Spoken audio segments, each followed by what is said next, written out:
നമ്മുടെ ബാങ്ക് അക്കൗണ്ടിലെ പണം ഡിജിറ്റലായി അയക്കുമ്പോൾ സുരക്ഷിതമാണോ? പലപ്പോഴും സൈബർ തട്ടിപ്പുകാർ നമ്മുടെ പണം കവർന്നെടുക്കുന്നത് നിമിഷ നേരം കൊണ്ടാണ്. ഇതൊഴിവാക്കാൻ റിസർവ് ബാങ്ക് ഓഫ് ഇന്ത്യ വളരെ സുപ്രധാനമായ ഒരു നീക്കത്തിന് തയ്യാറെടുക്കുകയാണ്. ഡിജിറ്റൽ ഇടപാടുകളിൽ സുരക്ഷ ഉറപ്പാക്കാൻ RBI മുന്നോട്ട് വയ്ക്കുന്ന പുതിയ നിർദ്ദേശങ്ങൾ എന്തൊക്കെയാണ്? അത് നമ്മളെ എങ്ങനെ ബാധിക്കും?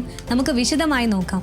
RBIയുടെ ഏറ്റവും പ്രധാനപ്പെട്ട നിർദ്ദേശം ഇതാണ്: 10,000 രൂപയ്ക്ക് മുകളിൽ നടത്തുന്ന എല്ലാ ഓതറൈസ്ഡ് പുഷ് പേയ്മെന്റ് ഇടപാടുകൾക്കും 1 മണിക്കൂർ സമയം ബാങ്ക് നൽകും. അതായത് നിങ്ങൾ പണം അയച്ച ഉടൻ തന്നെ അക്കൗണ്ടിൽ നിന്ന് പണം കട്ടാകില്ല. 1 മണിക്കൂർ കൂളിംഗ് ഓഫ് പീരീഡ് ലഭിക്കും. ഈ സമയത്തിനുള്ളിൽ നിങ്ങൾക്ക് ആ ട്രാൻസാക്ഷൻ ക്യാൻസൽ ചെയ്യാനുള്ള അവസരവുമുണ്ട്. പെട്ടെന്നുണ്ടാകുന്ന മാനസിക സമ്മർദ്ദത്തിലോ അല്ലെങ്കിൽ തട്ടിപ്പുകാരുടെ നിർബന്ധത്തിലോ പണം അയക്കുന്നവർക്ക് പണം നഷ്ടപ്പെട്ടെന്ന് ബോധ്യപ്പെട്ടാൽ ഉടൻ തന്നെ അത് ക്യാൻസൽ ചെയ്ത് തിരിച്ചു പിടിക്കാം. തട്ടിപ്പുകാർക്ക് പണം ഉടൻ കൈക്കലാക്കാൻ കഴിയാത്തത് കൊണ്ട് തന്നെ ഈ സംവിധാനം വലിയൊരു ആശ്വാസമായിരിക്കും. ഇനി പറയുന്നത് മറ്റൊരു കാര്യമാണ്. നമ്മുടെ വീട്ടിലെ പ്രായമായവരും ഭിന്നശേഷിക്കാരും പലപ്പോഴും സൈബർ തട്ടിപ്പുകാരുടെ പ്രധാന ഇരകളാണ്. ഇവർക്കായി പ്രത്യേക സുരക്ഷാ സംവിധാനം ഏർപ്പെടുത്താൻ RBI നിർദ്ദേശിക്കുന്നു.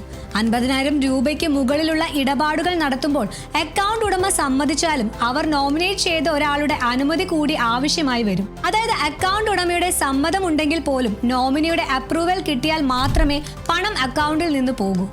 ഇത് അബദ്ധത്തിൽ പണം നഷ്ടപ്പെടുന്നത് തടയാൻ സഹായിക്കും. മ്യൂൾ അക്കൗണ്ടുകളെ നിയന്ത്രിക്കാനുള്ള RBI നിർദ്ദേശം എന്താണെന്ന് നോക്കാം. കള്ളപ്പണം വെളുപ്പിക്കാനോ തട്ടിപ്പുകൾക്കോ വേണ്ടി ഉപയോഗിക്കുന്ന അക്കൗണ്ടുകളെയാണ് മ്യൂൾ അക്കൗണ്ടുകൾ എന്ന് വിളിക്കുന്നത്. ഇത്തരം അക്കൗണ്ടുകളിൽ വർഷത്തിൽ 25 ലക്ഷം രൂപയ്ക്ക് മുകളിൽ നിക്ഷേപങ്ങൾ വരുന്നുണ്ടെങ്കിൽ അത് പ്രത്യേകമായി പരിശോധിക്കും. പണം നിക്ഷേപിക്കുന്നവരുടെ കൃത്യമായ വിവരങ്ങൾ ബാങ്കിന് ബോധ്യപ്പെട്ടാൽ മാത്രമേ ഈ പണം പിൻവലിക്കാൻ ഉടമയെ അനുവദിക്കൂ.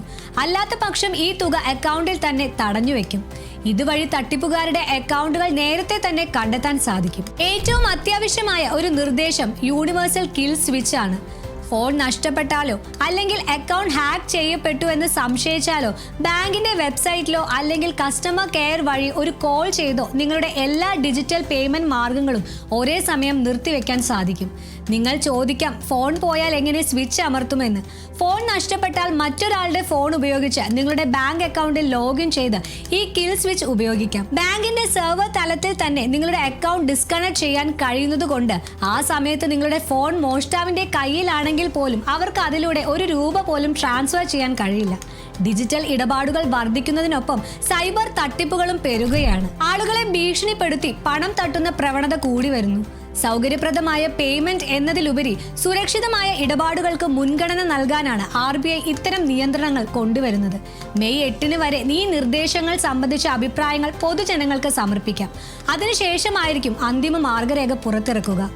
ഇടപാടുകളെല്ലാം വൈകിയാലും പണം നഷ്ടപ്പെടാതെ സുരക്ഷിതമായ സംവിധാനമാണ് വരാനിരിക്കുന്നത്. ഈ മാറ്റങ്ങളെക്കുറിച്ച് നിങ്ങളുടെ അഭിപ്രായം എന്താണ്? താഴെ കമന്റ് ചെയ്യുക. സാമ്പത്തിക രംഗത്തെ ഇത്തരം സുപ്രധാന അറിവുകൾക്കായി മണി ന്യൂസ് മലയാളം സബ്സ്ക്രൈബ് ചെയ്യാൻ മറക്കല്ലേ. നന്ദി.